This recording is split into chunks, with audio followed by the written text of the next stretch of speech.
Hey guys, just gonna do a quick hand review of a hand I played recently on 100NL Stars PA. Just thought it was one of the more interesting hands I've played recently. Just been grinding in this pool, trying to get some volume, maybe move up to 200 at some point. I think the goal is 500 in the end, but obviously that'll take a bit of work and a bit more volume. So yeah, we're just on the grind right now. So yeah, I thought this hand was pretty interesting compared to some of the hands I've played recently. So yeah, just wanted to go through, and if people like this sort of like hand review structure type video, maybe I'll make some more in the future. Maybe do some live play and explain type things. So yeah, so this hand gets started at 100 NL. I'm in the big blind with Ace Queen off, and you can see that the +1 player who's on a 50 big blind stack has posted a blind. Just a couple of reads before we get into the hand itself. J Hoop 1995, who's the under the gun player here. My read on him is he is a fish, but on the more splashy, active, sort of aggressive side. Like he's getting in there, sort of fighting for chips, fighting for pots.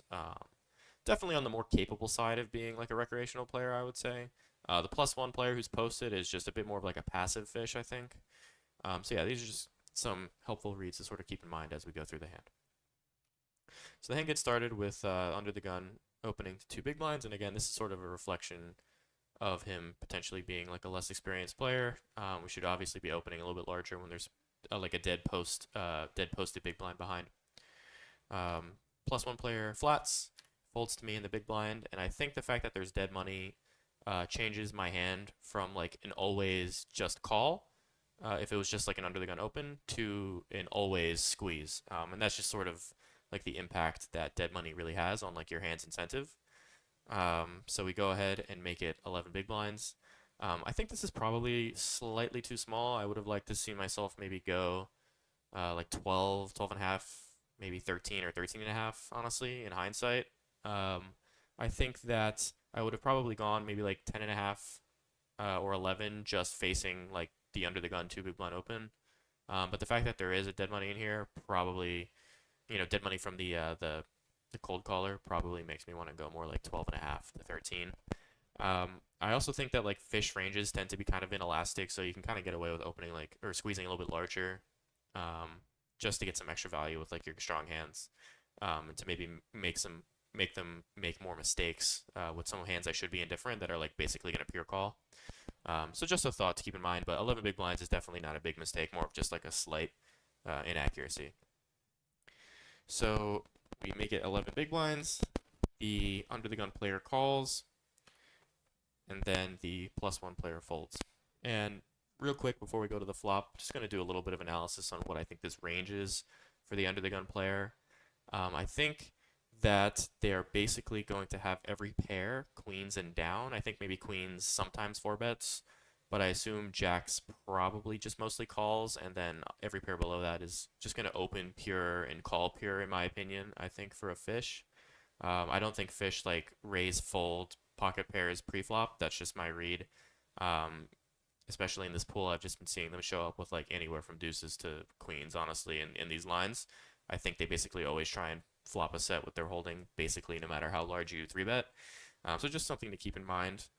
Um, I also think they'll have some suited broadways, obviously. So hands like maybe ace queen suited, ace jack, ace 10, king queen, king jack, king 10, queen 10, queen jack, jack 10, all the stuff basically.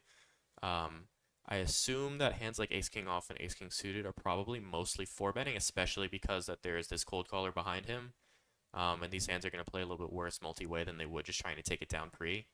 So I expect maybe like a few combos of ace king left, but mostly expecting a four bet from those, even from like a recreational player.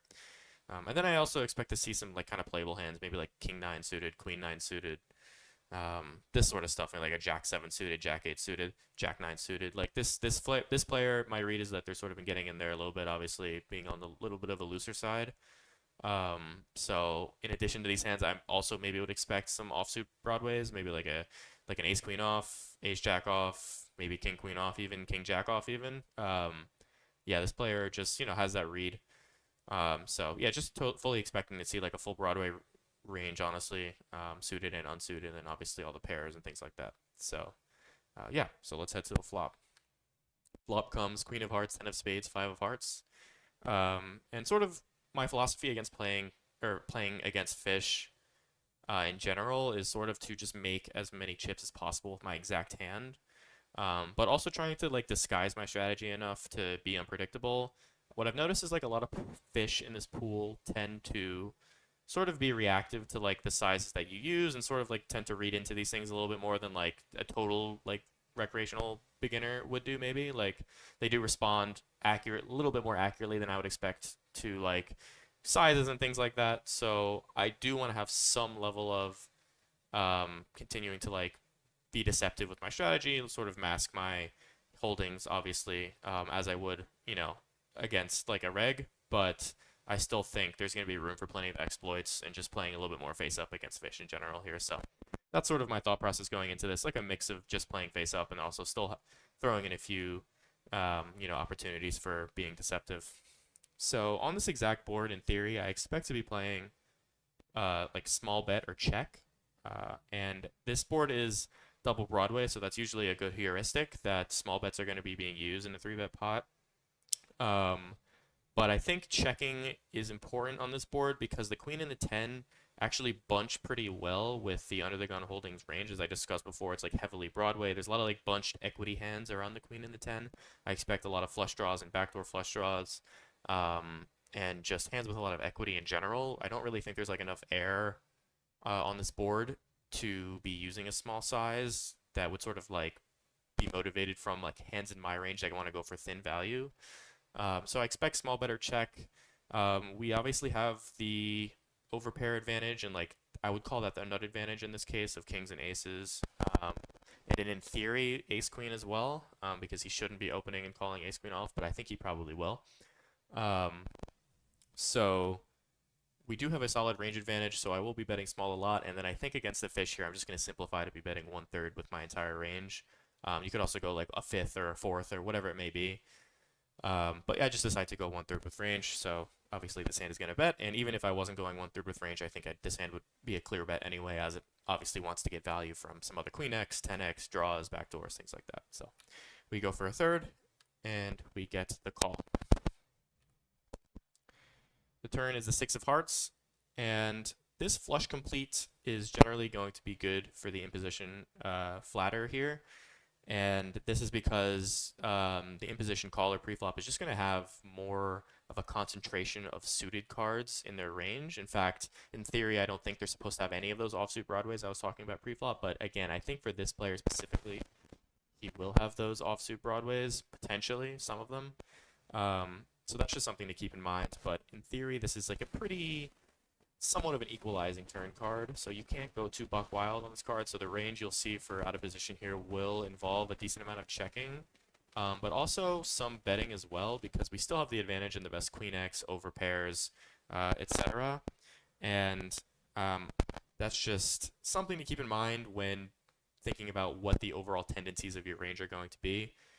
For my exact hand, I don't think we probably get 3 full streets of value on a ton of runouts, so just considering whether or not taking a street here or taking a street on the river. And personally, I think fish are going to underperform in this like turn check line. They're going to be 2 face up on the river.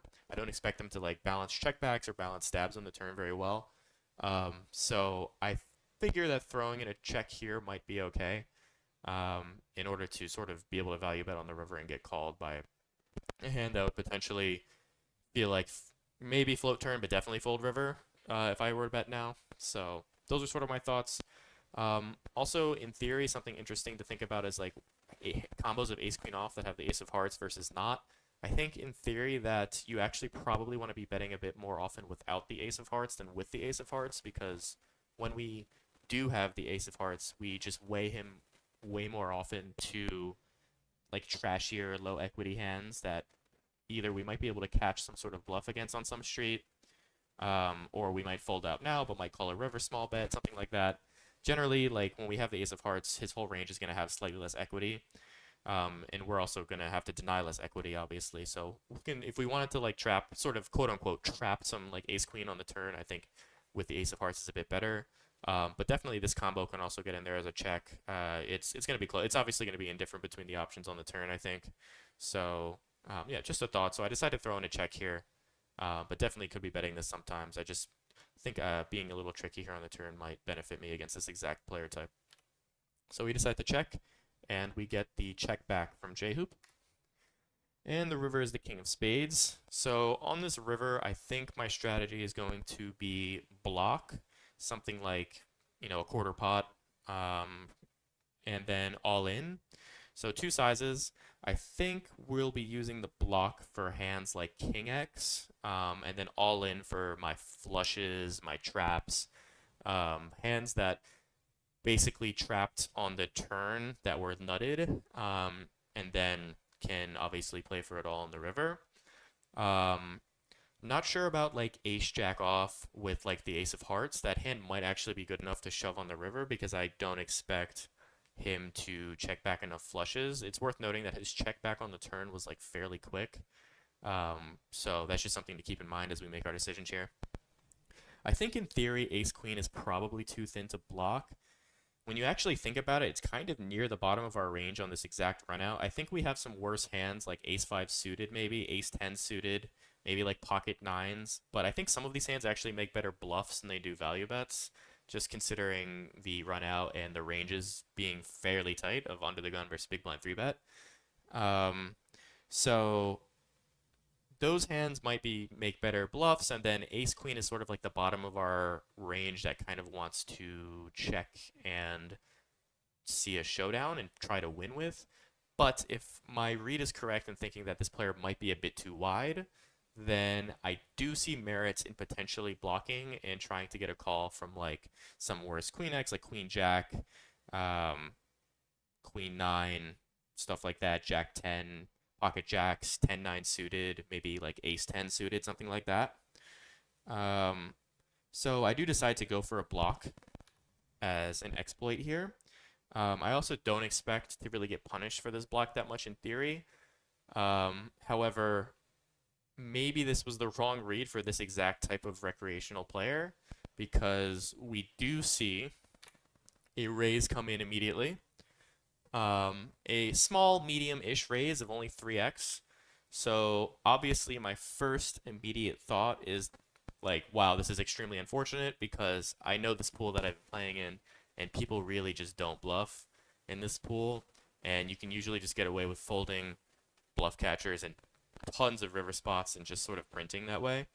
But I think this spot, my first thought was, yes, this is unfortunate, but my second thought was maybe this spot warrants a bit more thought. So I did start to think about it here. This player is on the aggressive side and is fighting for pots. So I immediately start thinking that like, okay, I think bluffs are possible. So that sort of gets rid of my, my possibility of just folding all of my bluff catchers. As we know, like this block size will tend to induce aggression, even from like a recreational player, especially one who I think is more on the aggressive side. And in thinking about what his value is here, I don't think this line is super credible for flushes, given that the turn was checked back fairly quickly. And I would have basically expected to always face like a smaller medium-sized bet on the turn if he had a flush. He can definitely still have some flush combos in theory, but if you combine that with the fact that his raise size was only like 3x here, I think it's just extremely unlikely that he has any flushes in this line. So I'm sort of mentally discounting flushes pretty hard here. It's rare that anyone, like even a fish, wouldn't seek max value with a flush here, especially after like trapping the turn, checking back. So I'm extremely discounting this. So I started thinking maybe like the value lies more in some thinner hands, like obviously ace jack, which is a straight Broadway. Maybe even hands like king queen, king 10, queen 10 that didn't raise on the flop. These like two pair hands. I think it's totally reasonable to raise some of these hands thin for value on the river facing a block. So he has those sorts of hands for value in my opinion. So I'm thinking two pair. I'm thinking like ace jack Broadway. So then I start thinking about potential bluff combos, and basically in this exact spot, I think he has a wealth of potential bluff combos to choose from, and I think for a player who's probably calling the 3-bet a little too wide, and then ends up in this fairly non-condensed line on the river here. And what I mean by that is basically just one bet went in post flop, which was like the flop small c bet with range, and then a call. Obviously, turn was then check check, and then we show up on this river where I block into him. I think he just has like a ton of possible hands in his range, just like a very unfiltered range, especially for someone who is calling too wide pre-flop. And then as a result, they might be over bluffing hands if they have like too many offsuit combos to choose from, or just too many hands to choose from in general. Like everything that doesn't clearly win versus a block could be considered to be turned into a bluff here. So I definitely think that there are enough bluffs in theory, and in practice against this fish with a potential wider range as well. So when I'm thinking about bluffs, I'm thinking about hands like pocket jacks, jack 10 suited, maybe even like queen jack suited. That just assumes they're never good when I decide to bet river. Um, Low pairs with a heart, things like, I don't know, sevens or eights with like a heart. Um, and then that's not even including some of like the offsuit Broadway combos he could have. So he's got all of those offsuit Broadway combos that I've mentioned before, maybe like ace 10 off, um, like queen jack off, even some stuff like that. So I do think that there are just a ton of potential combos to choose from. So the next thing I start thinking about is my exact hand's properties for calling. And generally, I don't really like to do this versus fish. I tend to just decide what the frequency exploit would be. If they're overdoing something, bluffing, folding, etc., I usually just try to go by that and exploit them based on like the entire range tendency. But I think in this spot, it might be good to actually analyze our blockers, just to go through the motions and double check that this hand is a potential call in theory. So if we analyze my hand's actual properties for calling, I think it's probably quite good to not be holding a jack. As we discussed like recently, we're seeing a jack pop up quite frequently in the potential bluffing combos, hands like pocket jacks, jack 10, maybe queen jack. I also think not having the ace of hearts is actually potentially a good thing. I think in this line, it probably blocks more bluffs than it would value, as value hands that contain the ace of hearts probably just going to be straights. But all of the combos of flushes that we might block are probably going to be shoving and obviously or betting the turn like we mentioned before. So I actually don't think he has flushes with the ace of hearts. So I assume the ace of hearts is going to pop up in a lot of offsuit combos that I'll use as bluffs, maybe like ace 10 offsuit or something like that. So I think not having the ace of hearts is a good thing. My ace of spades basically seems to only block value combos of ace jack. Maybe like ace of spades, 10 of hearts specifically is like a combo of a bluff, but I do like the ace of spades generally speaking. Um, my queen of diamonds might block one potential like queen jack suited combo, maybe like a combo of like queen jack with the jack of hearts. But generally, I think it blocks a higher concentration of like queen 10 and king queen. Some of these hands I'd mentioned might be like some thin river value raises. Um, so I decide that like ace of spades, queen of diamonds in this spot is pretty good. I think the only potentially cleaner non-nutted bluff catch here is going to be something like ace king. But against the small size, the small raise, and basically just getting great odds, I don't know if I can just call ace king, considering I already don't have that many combos of ace king because I decided to check the turn, and I assume I'll be betting like, ace x king of hearts pretty frequently on the turn. So with all of these factors in mind, as much as I hate bluff catching in this pool, I decide that his line isn't super credible for value. It's kind of thin. He's not repping very many hands. My blockers are pretty good. My read on this player is that he's a little bit splashy, a little bit aggressive, and might be too wide, might have too many bluff combos to choose from. So I sigh and flick it in, and we do see the Jack 10 offsuits with the 10 of hearts. So very interesting hand. Hope you guys enjoyed this hand review analysis. And yeah, if this is cool, then maybe I'll make some more of these in the future.